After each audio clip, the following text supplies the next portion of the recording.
Ano yan, Ten? Gusto yung hingi po ko pambili ng pasador. Ano? Hingi po ko pambili pasador. Hingi ka ng pambili ng pasador? Bakit? Meron ka pa ngayon? Ano yung binigay ko sa'yo kakaninang umaga? Ano bang binili mo doon? Napkin. Napkin din. Eh, iba-iba yung napkin o iba rin yung pasador? Ano ba yung binili mo kanina? May shampoo? May nakita ko na shampoo mo. Yun din. Sino ba kasama mo bibili? Si GR. Ay, si ate. Si Yaya, kasama mo. Pag bibili ka dyan sa labas, huwag kang pumunta mag-isa, dapat may kasama ka kasi baka masagasaan ka dyan, ha?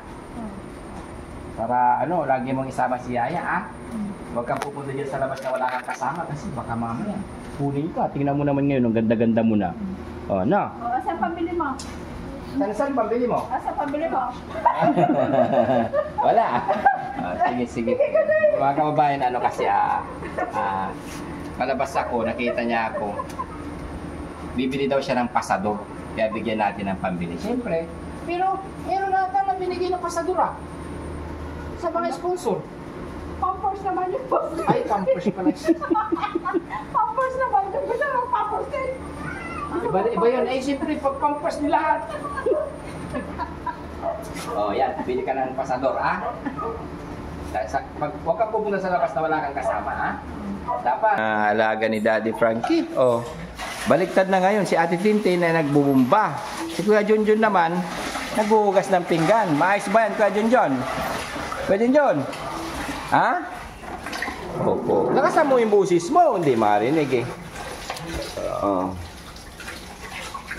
Naghuhugas, mga kababayan, naghuhugas ng pinggan yan, kasi katatapos lang nila, mga kababayan, na hapunan. Siyempre si Ate Tintin din, Sige, tuloy-tuloy mo lang yan, Kuya Junjun, ha? Opo. Sagot lang yung parang sagot ng bata, Opo. Si Ate Tintin naman, ganda-ganda na ni Ate Tintin talaga, Okay. Ganda-ganda na ni Ate Tintin, yeah. Blooming na blooming, Yeah, sarap ng ngiti. Ate Tintin, ba't ang sarap-sarap ng ngiti mo ngayon? Bakit? Maganda. Maganda yung gabi mo ngayon, araw mo. Bakit? May naliligaw na ba sa'yo? May asawa ka, di ba? Wala na kami. Ay, wala na kayo ng asawa mo. Bakit wala na kayo ng asawa mo? Mainom. Mainom, kaya ayaw mo ba sa lalaki yung mainom? Ano bang gusto mo sa isang lalaki? Hindi umiinom. Hindi umiinom yun. Minom ng alak.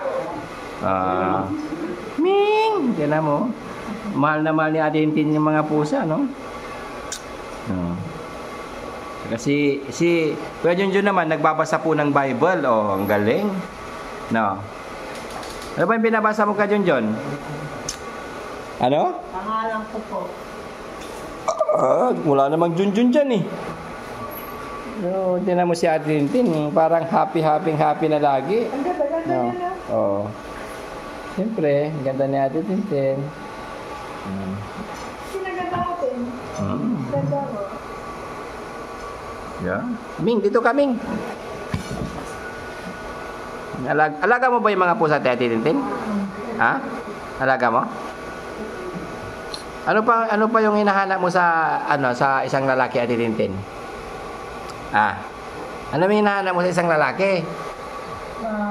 Gwapo. Gwapo. Bukod sa gwapo, ano pa? Ano pa? Bukod sa gwapo?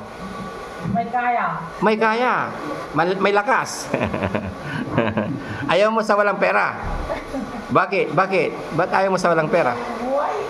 Hindi na ako buhay. Hindi, kaya pala. Ayaw niya sa walang pera kasi hindi ka kayang buhayin, Sige, yan. Galing. Galing talaga ni Ate Tintin. Yan, sige. God bless, Ate Tintin.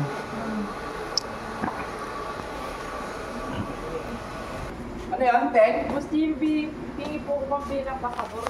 Ano? Hingi po ko pambili pasador. Hingi ka ng pambili ng pasador? Bakit? Meron ka pa ngayon? Ano yung binigay ko sa'yo kakaninang umaga? Ano bang binili mo doon? Napkin. Napkin din. Eh, iba-iba yung napkin o iba rin yung pasador. Ah, ano ba yung binili mo kanina? May shampoo? May nakita ko na shampoo mo. Yun din. Sino ba kasama mo bibili? Si GR. Ay, si ate. Ah, si Yaya, kasama mo. Oh, pag bibili ka dyan sa labas, huwag kang pumunta mag-isa, dapat may kasama ka kasi baka masagasaan ka dyan, ha? Para ano, lagi mong isama si Yaya, ha? Huwag kang pupunta dyan sa labas na wala kang kasama kasi baka mamaya kunin ka. Tingnan mo naman ngayon, ang ganda-ganda mo na. Oh, no? Saan pambili mo? Saan pambili mo? Saan pambili mo? Wala. Sige. Mga kababayan, ano kasi, malabas ako, nakita niya ako. Bibili daw siya ng pasador. Kaya bigyan natin ng pambili. Siyempre. Pero, meron na ata na binigay ng pasador, sa mga sponsor. Pampers naman yung boss. Ay, pampers pala. Pampers naman. Gusto mo pampers din? Iba yun. Eh, siyempre, pag pampers ni lahat. Oh, yan. Bili ka ng pasador, Huwag kang pupunta sa labas na wala kang kasama, Dapat, laging may kasama. Tapos laging malinis, no? Para bumalik na yung dati mong ikaw, si Ate Tintin, no? Huwag ka nang mag-iingay-ingay. Huwag ka nang magmura, no? Para tuluyan ng gagaling, no? Ate Tintin, para happy na ang lahat.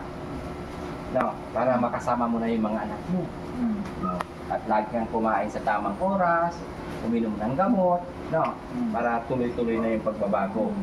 Gagaling na. Gagaling na at makasama. Siyempre, makasama na yung tatay mo. Alala mo yung tatay mo? Umiyak siya nung nagpunta tayo ng doktor. No? Para maging malagaan mo na yung mga anak mo at happy na kayo, no? Magkakasama na. Yan, mga kabayan, si Ate Tintin ay masaya po ang Team Daddy Frankie dahil sa nangyayari po sa kanya. Sa kanyang pagbabago. Siyempre, makikita na po ninyo yung pagbabago ngayon na dati okay lang po sa kanya yung marumi. Ngayon, hindi na siya, pag nakita niya yung marumi yung damit niya, maliligo na, maglilinis, hindi na siya kagaya ng dati na marumi, okay lang, pero ngayon ayaw niya na sa marumi. Kaya God bless atin din sa tuloy na, no? Pasalamat tayo sa kay God, no?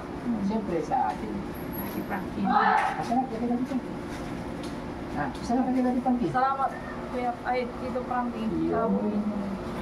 Maraming salamat and bye-bye, God bless. Abangan niya po ninyo lahat po na susunod pang update tungkol kay Ate Tintin. At siyempre, paalala ulit ni Boss GB. Yan, paalala po ulit.